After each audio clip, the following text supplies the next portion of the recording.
ก็จะได้บังเกิดมีแก่ทานเทิดอีกประการหนึ่งอันว่าวัตถุเขาวางเครื่องบริโภคอันนั่งทานไปแล้วเขาถือว่าเป็นคำเสื่อมอาภรณ์อันเดิมก็จะได้บทได้เที่ยวไปแก่ข้าเลกังหาปานานิกังหาปานะคือว่าถึงคำเที่ยวแหวนทั้งหลายก็โตโปรดมาคาเลนะห้อหงพายามอันทาดุราด้วยปากันทันอันว่าเขาของแก้วและถึงคำทั้งหลายก็จงโต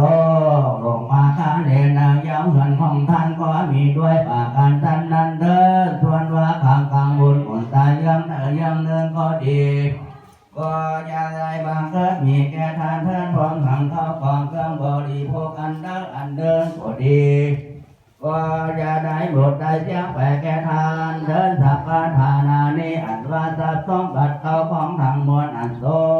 ลงมาคาเลนะเงินแห่งบุญนาคาเศรษฐีและมีด้วยพากันชันเดิมอันว่าทรัพย์สมบัติเข้าของเรานั้นก็จงตกลงมา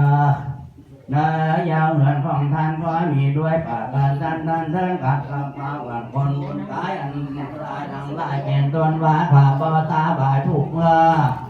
เพื่อพวกไม่มองใจแลห้องให้ทางก็จะได้บางเกิดมีแก่ทานเดินอีกปากอันเดินอันว่าเขาความเครื่องบริโภคอันเดินก็ดีคือว่าเงินทำแก้วแหวนเสื้อผ้าอาภรณ์เข้าน้ำโขงสะนักอ่างนั้นก็จะได้หมดได้เชียงแต่แก่ทานแล